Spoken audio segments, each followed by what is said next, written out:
என் பெயர் ரோஹிணி. இந்த நாள் இந்த நொடி என் வாழ்க்கையில் மறக்க முடியாத புதிய அனுபவமாக இருந்தது. காரணம், இன்றுதான் முதலிரவு. அறையில் கணவருக்காக காத்திருந்தேன். அனைத்தும் கனவுகளாக தோன்றியது. ஏன், கனவு கண்டால் கூட இப்படி ஒரு வாழ்க்கை கிடைத்திருக்காது. சொல்லப்போனால் எனக்கு எல்லாம் திருமணமாகுமா என்ற சந்தேகத்தில் பலமுறை நானே யோசித்ததுண்டு. நான் திருமணம் செய்து கொண்டவர் மிக பெரும் பணக்காரர்களின் ஒரே வாரிசு. அவரின் பெயர் கௌதம். அவர்களுக்கு உள்நாட்டிலும் சரி வெளிநாட்டிலும் சரி நிறைய நிறுவனங்கள் உள்ளது. அவரும் ஒரு கதாநாயகனுக்கு குறைவில்லை. அவ்வளவு அழகாக இருப்பார். அவரோடு ஒப்பிடுகையில் நான் அவரின் பாதிக்கு கூட ஈடாக மாட்டேன். அப்படி இருந்தும் அவர் என்னை காதலித்து திருமணம் செய்து கொண்டார். எங்களின் காதலால் அவர்கள் வீட்டில் மிக கடுமையான எதிர்ப்பு ஏற்பட்டது. இருந்தாலும் அனைவரையும் எதிர்த்துதான் என்னை திருமணம் செய்து கொண்டார். எங்கள் திருமணத்தில் அவர்கள் வீட்டில் யாருக்குமே விருப்பமில்லை. மகனின் ஆசையை மீற முடியாமல் ஏனோதானோ என்று ஏற்றுக்கொண்டனர். முதலிரவு அறையில் என்னை பற்றி நான் யோசித்து கொண்டிருந்தேன். சிறுவயதில் அவ்வளவாக ஞாபகம் இல்லை என்றாலும் ஓரளவு இருக்கத்தான் செய்தது. எனக்கு அப்பா மட்டும்தான். அம்மாவை நான் பார்த்ததே இல்லை. அப்பாவும் சிறுவயதில் என்னை பாசமாகத்தான் வளர்த்தார். ஒரு கட்டத்தில் அவரும் நோய்வாய்ப்பட்டு இறந்து போனார். அனாதையாக நின்ற என்னை சித்தப்பாதான் அவரது வீட்டில் சிறிது காலம் வளர்த்து வந்தார். ஆனால் சித்தி எனக்கு செய்யும் கொடுமையை தாங்கிக் கொள்ள முடியாமல் ஒரு நாள் என்னிடம், பாரம்மா, எனக்கு 3 பெண் குழந்தைகள் உள்ளது. அவர்களோடு உன்னையும் நான் வளர்ப்பது முடியாத காரியம். அது மட்டுமல்லாது சித்தி உன்னை கொடுமை செய்தே கொன்று விடுவாள். நான் உன்னை அனாதை என்று கூறி ஏதாவது ஆசிரமத்தில் சேர்த்து விடுகிறேன். அங்கு சென்று நீ பிழைத்துக்கொள். தயவு செய்து இந்த சித்தப்பாவை மன்னித்து விடு என்றார். அந்த சிறுவயதிலேயே நானும் அவரின் நிலைமையை புரிந்து கொண்டேன். சரி என்று கூற சில நாட்களிலேயே ஒரு ஆசிரமத்தில் அனாதை என்று கூறி சேர்த்தும் விட்டார். சில மாதங்கள் வரை பார்க்க வந்தவர் அதன் பிறகு பார்க்க வரவே இல்லை. அவருக்கு என்ன ஆனது என்று எந்த தகவலும் இல்லை. அந்த அனாதை ஆசிரமத்தில்தான் என்னுடைய வாழ்க்கை தொடங்கியது. அங்கு எவ்வளவோ கஷ்டங்களை அனுபவித்து நானும் இளம் பெண்ணானேன். எனக்கு படிப்பின் மேல் அதிக ஆர்வம் இருந்ததால் அங்குள்ளவர்களும் புரிந்து கொண்டு அவர்களால் எவ்வளவு முடியுமோ அவ்வளவு படிக்க வைத்தனர். சில நல்ல உள்ளங்களின் உதவியால் எனக்கு கல்லூரியில் படிக்கும் வாய்ப்பும் கிடைத்தது. ஆசிரமத்திலிருந்து சிறிது தூரத்தில்தான் கல்லூரியும் உள்ளது. அங்குதான் முதல் முறையாக எனது கணவனான கௌதமை பார்த்தேன். ஆரம்பத்தில் அவ்வளவாக அவர் மேல் எந்த ஈர்ப்பும் உண்டாகவில்லை. காரணம், அவரை சுற்றி எப்பொழுதும் பெண்கள் கூட்டம் அதிகமாகவே இருக்கும். நானும் எனது நிலைமையை புரிந்து கொண்டு படிப்பில் மட்டுமே கவனம் செலுத்தி வந்தேன். அனைத்திலும் முதல் மதிப்பெண்கள் பெற்று அனைவரின் கவனத்தையும் ஈர்த்து வந்தேன். கல்லூரியின் கடைசி வருடத்தில் கௌதமாக என்னிடம் பேச ஆரம்பித்தார். நானும் முதலில் நட்பு ரீதியாகத்தான் பழகி வந்தேன். பிறகு போக போக எங்களுக்குள் இருந்த புரிதலும் நட்பும் எங்களை வேறு ஒரு கட்டத்திற்கு எடுத்துச் சென்றது. இருவரும் காதலிக்க ஆரம்பித்தோம். அதன் பிறகு ஒருவர் இல்லாமல் ஒருவர் இல்லை என்ற நிலைமைக்கும் வந்துவிட்டோம். இப்படியே கல்லூரி வாழ்க்கையும் முடிந்தது. அதன் பிறகு நானும் எப்பொழுதும் போல அனாதை ஆசிரமத்திலேயே முடங்கிவிட்டேன். கௌதம் தான் எப்பொழுதாவது பார்க்க வருவார். இது அங்கிருந்தவர்களுக்கு பிடிக்கவில்லை. என்னால் மற்ற பெண்களும் கெட்டுப்போய் விடுவார்கள் என என்னை திட்டி தீர்த்தனர். இதை பற்றி நானும் கௌதமிடம் தெரிவிக்க, பின்னர் அவரும் நானும் திருமணம் செய்து கொள்ளலாம் என்று முடிவு செய்தோம். பிறகு யாருக்கும் தெரியாமல் திருமணமும் செய்து கொண்டோம். அதன் பிறகுதான் திருமணத்தை பற்றி வீட்டில் பேச அவர்கள் ஒரு அனாதை பெண்ணை திருமணம் செய்து கொள்ள சம்மதிக்கவில்லை. இருந்தாலும் கௌதம் அவர்களிடம் கோபித்து கொண்டு பிடிவாதமாக இருக்க அவர்களும் வேறு வழி இல்லாமல் சம்மதித்தனர். அதன் பிறகுதான் என்னையும் அவரின் வீட்டிற்கு அழைத்து வந்தார்.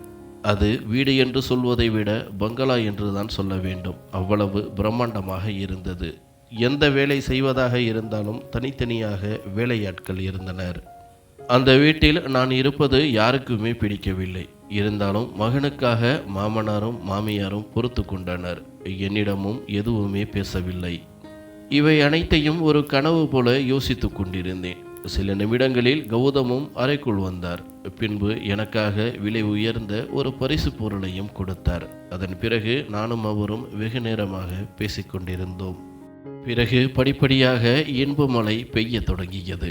அது இரவு முழுவதும் தொடர்ந்தது. நாங்களும் மகிழ்ச்சி வெள்ளத்தில் மூழ்கி கிடந்தோம். திருமணமாகி 3 நாட்களாகிவிட்டது. நாங்கள் அனுபவித்த சந்தோஷத்திற்கு எல்லையே இல்லை. இருவரும் அவ்வளவு சந்தோஷமாக இருந்தோம். அவரின் அன்பினால் நான் பட்ட கஷ்டங்கள் அனைத்தும் மறைந்தே போயின. அவரின் பாசமும் அரவணைப்பும் தான் இப்பொழுது என் மனம் முழுவதும் ஓடிக்கொண்டிருந்தது. பிறகு 4வது நாள் கௌதம் என்னிடம் அவசரமாக வேலை விஷயமாக வெளிநாடு செல்ல வேண்டும் என தெரிவித்தார். அவர் கூறி முடிக்கும் முன்னரே நான் உடைந்து போனேன். அதன் பின் அவர்தான் சில நாட்களில் வேலை முடிந்து திரும்பி வந்து விடுவதாக என்னை ஆறுதல் படுத்தினார். ஒரு கட்டத்தில் நானும் புரிந்து கொண்டேன். நானும் சரி என்று சம்மதிக்க அவரும் கனத்த இதயத்துடன் என்னை விட்டு பிரிந்து சென்றார். அவர் சென்ற மறுநாளே என்னுடன் மாமியார் சண்டையிட ஆரம்பித்தார். பார்ப்பதற்கு பவ்யமாக காட்சியளித்த அவர் என்னை வார்த்தைகளால் கிழித்து எடுத்தார். ஒரு கட்டத்தில் மாமனாரும் அவருடன் சேர்ந்து கொள்ள இருவருமாக என்னை பெட்டி படுக்கைகளை எடுத்து வெளியில் வீசி என்னை வீட்டை விட்டு துரத்தினர். நானும் நிலைமையை புரிந்து கொண்டு அவர்களுக்கு புரிய வைப்பதற்கு முயற்சி செய்தேன். ஆனால் அவர்களோ கடைசி வரை என்னை வீட்டில் இருக்க அனுமதிக்கவில்லை. போகும்பொழுது கூட எனது மகன்தான் உன்னை வீட்டை விட்டு வெளியே அனுப்பச் சொன்னான்.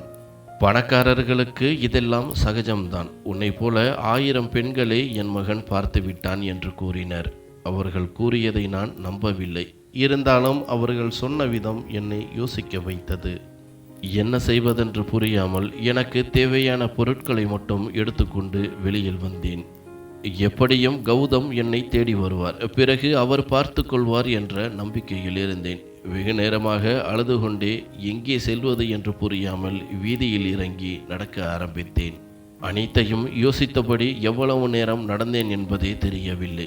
எங்கே சென்று கொண்டிருக்கின்றேன் என்றும் புரியவில்லை. என்னையும் அறியாமல் ரோட்டை கடப்பதற்கு முயற்சி செய்ய எதிரே வந்த வாகனம் என்னை மோதி நின்றது. நானும் வலியால் துடித்து மயக்கமடைந்தேன். கண் விழித்து பார்க்க நான் ஒரு மருத்துவமனையில் இருந்தேன். அருகே 2 வயதான தம்பதிகள் நின்றிருந்தனர். என்னை பார்த்து நலம் விசாரிக்க நான் வலியால் துடிப்பதை பார்த்து அவர்கள் பதறி போயினர். எனக்கு காலில் எலும்பு முறிவு ஏற்பட்டு பலமாக கட்டப்பட்டிருந்தது. அங்குதான் வலியும் மிக அதிகமாக இருந்தது. மருத்துவர்களும் என்னை பரிசோதிக்க 2 மாதங்கள் ஓய்வு எடுத்தால் சரியாகிவிடும் என கூறிவிட்டனர். பிறகு அந்த வயதான தம்பதிகளும் தாங்கள்தான் அந்த காரை ஓட்டி வந்ததாகவும், நீ குறுக்கே வந்ததால் நிலை தடுமாறி உன்மேல் மோதிவிட்டதாகவும், அதன் பிறகே அவர்களே மருத்துவமனையில் சேர்த்து விட்டதாகவும் வருத்தம் தெரிவித்தனர். நானும் அவர்களுக்கு நன்றி கூறினேன். காரணம் தவறு என் மேல்தான். என்னை அப்படியே விட்டு செல்லாமல் மருத்துவமனையில் சேர்த்ததற்கு. சில நாட்கள் வரை இருவருமே என்னுடன் இருந்து எனக்கு தேவையானதை செய்து வந்தனர். அவர்கள் மேல் இனம் புரியாத மரியாதையும் பாசமும் உண்டானது. பிறகு அவர்களும் என்னை பற்றி விசாரிக்க ஆரம்பித்தனர். நானும் என் வாழ்க்கையில் நடந்த அனைத்து சோகமான விஷயங்களையும் தெரிவிக்க அவர்களும் கலங்கி போயினர். அவர்களும் என்னிடத்தில் உனக்கு நடந்தது மிக பெரும் துரோகம், உடனடியாக காவல்துறைக்கு சென்று புகார் அளிக்கலாம் என தெரிவித்தனர். நானும் அவர்களிடம் எனது கணவர் இல்லாத சமயத்தில் இப்படியாகிவிட்டது, அதற்காக காவல் நிலையத்திற்கு சென்று புகார் அளித்தால் அவர்களின் மரியாதைக்கு களங்கம் ஏற்படும். இதை என்னாலும் சரி கணவராலும் சரி தாங்கிக் கொள்ள முடியாது என்றேன். எப்படியும் சில நாட்களில் கணவர் திரும்பவும் வந்து விடுவார். அப்பொழுது அவரிடம் பேசிக்கொள்ளலாம் என கூற அவர்களும் அமைதியாகிவிட்டனர். பிறகு மருத்துவமனையிலிருந்து என்னை அவர்களது வீட்டிற்கு அழைத்து சென்றனர். அங்கு சென்று பார்க்க அவர்கள் இருவர் மட்டுமே இருந்தனர். அவர்களிடம் அவர்களை பற்றி நான் விசாரிக்க அவர்களோ, எங்களுக்கு பிள்ளை இல்லை, நாங்கள் தனிமையில் வாடி வருகிறோம், நீயும் எங்களுடன் தாராளமாக இருந்து கொள்ளலாம் என அனுமதித்தனர். எனக்கும் அவர்களை நினைத்து கவலையாகத்தான் இருந்தது. எனக்கும் போவதற்கு இடம் இல்லாததால் அவர்களுடன் தங்கிக் கொள்வதற்கு சம்மதித்தேன்.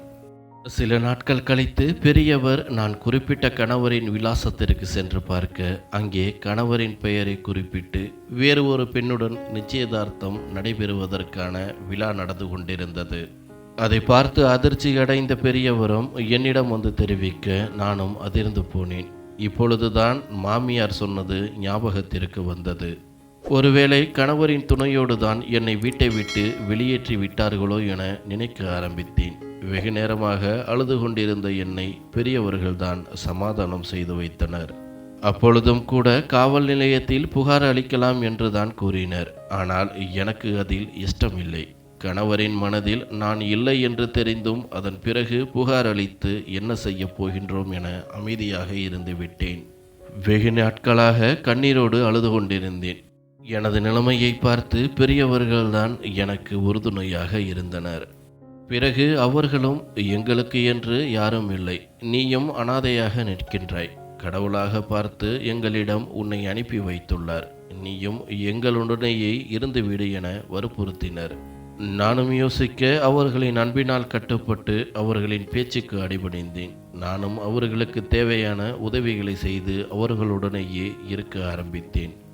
இருந்தாலும் கணவனை மறக்காமல் இருப்பதை அவர்களும் புரிந்து கொண்டனர். ஒரு கட்டத்தில் வீட்டில் இருந்தால்தான் தேவையில்லாத நினைவுகள் வரும். நீயோ நல்லபடியாக படித்து இருக்கின்றாய், அதற்கு உண்டான வேலையை தேடிக்கொள், அப்பொழுதுதான் உனது மனம் தெளிவடைந்து வேறு விஷயங்களை பற்றி யோசிக்க தொடங்குவாய் என்றனர். எனக்கும் அதுதான் சரி எனப்பட்டது. நானும் எனக்கு தகுதியான வேலையை தேடத் தொடங்கினேன். சில மாதங்களுக்கு பிறகு பெரிய அலுவலகத்தில் வேலையும் கிடைத்தது. சில நாட்களில் நானும் சகஜ நிலைக்கு திரும்பினேன். 3 நாட்கள் மட்டுமே கிடைத்த சந்தோஷத்திற்காக என் முழு வாழ்க்கையையும் வீணடித்து கொள்ள நான் விரும்பவில்லை. நடந்தவற்றை வைத்து பார்க்கும் பொழுது கணவன்தான் என்னை உபயோகப்படுத்திவிட்டு குப்பையைப் போல வீசி எறிந்து விட்டார் என நினைத்தேன். அதன் பிறகு படிப்படியாக அலுவலகத்தில் முன்னேறி நல்ல பதவியையும் அடைந்தேன். இதற்கிடையில் 5 வருடங்கள் கடந்துவிட்டது. ஆரம்பத்தில் அடிக்கடி கணவரின் நினைவுகள் வந்து போகும். ஆனால் இப்பொழுதெல்லாம் அவரின் நினைவுகள் மறந்து போயின. ஒரு நாள் நான் வேலை பார்த்து கொண்டிருந்த அலுவலகம் வேறு ஒரு பெரிய நிறுவனத்திடம் விற்கப்பட்டது. புதிதாக வாங்கிய முதலாளியும் இன்னும் ஓரிரு நாட்களில் அலுவலகத்தை காண வருகிறார் என்ற செய்தி தெரிவிக்கப்பட்டு அதற்கான ஏற்பாடுகளையும் செய்ய தொடங்கினோம். எதிர்பார்த்தது போலவே 2 நாட்களில் புதிய முதலாளியும் அலுவலகத்திற்கு வந்தார். அவரை அனைவரும் வரவேற்க நான் அவரை பார்த்து கொண்டே அதிர்ச்சியுடன் நின்றிருந்தேன். அதற்கு காரணம் அவர் என் கணவர் கௌதம் தான். என்னை அவர் கவனிக்கவில்லை. எனக்கு அப்பொழுது அவர் மேல் கோபம் மட்டுமே இருந்தது. காரணம், காதல் என்ற போர்வையில் என்னை ஏமாற்றிவிட்டு சென்று விட்டாரே என்று. பிறகு உயர் பொறுப்பில் உள்ளவர்களை மட்டும் அவரது அறைக்கு அழைக்க நானும் செல்ல வேண்டிய கட்டாயத்திற்கு தள்ளப்பட்டேன். அவர் அறைக்கு செல்ல என்னை பார்த்த அவர் அதிர்ந்து போனார். அவரின் கண்களில் கோபம் மட்டுமே தெரிந்தது. என்ன நினைத்தாரோ தெரியவில்லை. வேகமாக என் அருகில் வந்தவர் ஓங்கி கன்னத்தில் அறைந்து விட்டார். எனக்கும் அப்பொழுது கோபமாகத்தான் இருந்தது, பதிலுக்கு அவரை திருப்பி அடிக்க வேண்டும் என்று.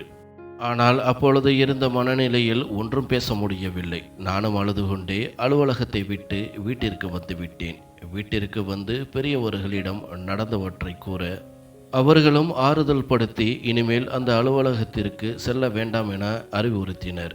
எனக்கும் அதுதான் சரி எனப்பட்டது. 3 நாட்கள் வரை வேலைக்கு செல்லவே இல்லை. 4வது நாள் வீட்டின் வாசலில் கார் ஒன்று வந்து நிற்க அதிலிருந்து இறங்கியது வேறு யாரும் அல்ல, கணவர் கௌதம் தான். நானும் அவரை பார்க்க கோபமாக என்னை காண உள்ளே வந்தார். பெரியவர்களும் யாரென்று தெரியாமல் திகைத்து நிற்க நான் தான் அவர்களிடம் அறிமுகம் செய்து வைத்தேன். பிறகு அமைதியாக அமர்ந்தவர் என்னிடம், ஏன் இப்படி செய்தாய்? உன்னை நான் எவ்வளவு நம்பினேன். நீ இதை போல ஒரு கேவலமான காரியத்தை செய்துவிட்டு செல்வாய் என சிறிதும் நினைக்கவில்லை. என் வாழ்க்கையை பாழடித்து விட்டாய். இப்பொழுதும் கூட உன்மேல் கோபம் அதிகமாகத்தான் உள்ளது. ஆனால் ஏனோ தெரியவில்லை. உன்னை காதலித்த பாவத்திற்காக நீ செய்ததற்கான காரணத்தை கேட்டுவிட்டு போகலாம் என்றுதான் வந்துள்ளேன். என்னிடம் அதை போல செய்வதற்கு உனக்கு எப்படி மனம் வந்தது என கேள்விகளை கேட்டுக்கொண்டிருந்தார். எங்களுக்கும் ஒன்றும் புரியாமல் அவரையே பார்த்து நின்றோம். பின்பு நானாக, நீங்கள் என் மேல் கோபப்படுவதற்கு எந்த தகுதியும் இல்லை. சொல்லப்போனால் நான் தான் உங்கள் மேல் கோபப்பட வேண்டும். அதை விட்டுவிட்டு நீங்கள் என் மேல் கோபப்படுவதற்கு என்ன காரணம்? உங்கள் வாழ்க்கையில் நான் எப்படி விளையாடினேன்? நீங்கள் தான் என்னை உபயோகப்படுத்திவிட்டு குப்பை போல தூக்கி எறிந்து விட்டீர்கள். நீங்கள் என்னிடம் பேசுவதற்கு கூட தகுதியற்ற ஆள் என்றேன். அவரும் என்னை குழப்பமாக பார்த்து கொண்டிருந்தார். பின்பு பெரியவர்கள்தான் சுதாரித்து கொண்டு கணவனிடம் விசாரிக்க ஆரம்பித்தனர். நீங்கள் வெளிநாட்டிற்கு சென்ற பிறகு என்ன ஆனது என்று. அவரும் பேச ஆரம்பித்தார். நான் வெளிநாட்டிற்கு சென்ற பிறகு என்னிடம் இருந்த விலை உயர்ந்த பொருட்களை இவள் திருடிச் சென்று விட்டாள். அது மட்டுமல்ல, என்னை காதலித்து கொண்டிருக்கும் பொழுதே வேறு ஒரு யாருடனேயோ பழக்கம் ஏற்பட்டு அவனுடன் சென்று விட்டாள். இப்பொழுது என்னவென்றால் நல்லவள போல நடிக்கின்றாள் என்றார். இதை கேட்டு நானும் அதிர்ந்து போனேன். பெரியவர்கள்தான் இதை உங்களிடம் யார் தெரிவித்தது என கேள்விகளை கேட்க எனது அம்மாதான் அனைத்தையும் தெரிவித்தார் என்றார். எனக்கும் பெரியவர்களுக்கும் ஓரளவு புரிந்து போனது. என்னை வலுக்கட்டாயமாக துரத்திவிட்டு மகனிடம் என்னை பற்றி இல்லாததை கூறியுள்ளனர் என்பது. பிறகு பெரியவர்கள்தான் அவருக்கு விளக்கம் அளித்தனர். நீங்கள் வெளிநாடு சென்ற பிறகு அவளை உங்களது அம்மா வீட்டை விட்டு துரத்திவிட்டார். அதன் பிறகு எங்களின் வண்டியில் அடிபட்டு மருத்துவமனையில் சேர்த்து பிறகு இப்பொழுது வரை நாங்கள் தான் அவளை கவனித்துக் கொள்கிறோம் என்ற உண்மையை அவரிடம் தெரிவிக்க அவரும் அதிர்ச்சியடைந்து என்னை பார்த்து அழ ஆரம்பித்தார். நானும் அவரிடம், அப்படியென்றால் உங்களுக்கு நிச்சயதார்த்தம் நடந்து உங்களுக்கு திருமணமாகிவிட்டது, பிறகு எதற்காக என்னை தேடி வந்தீர்கள்? உங்களது குடும்பம் குழந்தைகளை பார்த்து கொள்ள வேண்டியது தானே, எதற்காக என்னை தேடி வர வேண்டும் என்றேன். அவரும் கவலையாக, நிச்சயதார்த்தம் நடந்தது உண்மைதான். நான் வெளிநாட்டில் இருந்து வந்தவுடன் உன்னை பற்றி கூற உன்மேல் இருந்த கோபத்தில் சரி என்று சம்மதித்து நிச்சயதார்த்தம் நடந்தது. ஆனால் அதன் பிறகு உன்னை என்னால் முழுமையாக மறக்க முடியவில்லை. உன் நினைவுகள் அதிகமாக என்னை வாட்டி வதைத்தது. இதை பற்றி நிச்சயதார்த்தம் நடந்த பெண்ணிடம் கூற அவளும் புரிந்து கொண்டார். அதன் பிறகு திருமணமும் நிறுத்தப்பட்டது. அதிலிருந்து இப்பொழுது வரை நான் வேறு ஒரு பெண்ணை திருமணம் செய்து கொள்ளவில்லை. உன் நினைவாகவே வாழ்ந்து வருகிறேன். எனக்கு இப்பொழுது மட்டுமல்ல, எப்பொழுதும் உன்னை மறக்க முடியாது என கண்ணீரோடு கூறிக்கொண்டிருந்தார். அவர் கூறியதை கேட்டு நானும் அழ ஆரம்பித்தேன். பிறகு இருவரையும் பெரியவர்கள்தான் சமாதானம் செய்து வைத்தனர். இது அனைத்திற்கும் காரணம் கௌரவம், அந்தஸ்து என கூறி பிரித்து வைத்த மாமனார் மாமியார் தான் என்பதை இருவருமே புரிந்து கொண்டோம்.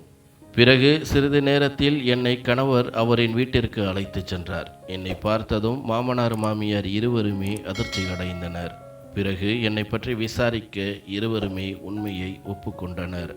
தாங்கள் தவறு செய்து விட்டோம் என மன்னிப்பும் கூறினர். ஆனால் கணவர் அதை ஏற்றுக்கொள்ளவில்லை. அப்பொழுதே என்னை அழைத்து கொண்டு வீட்டை விட்டு வெளியே வந்து விட்டார்.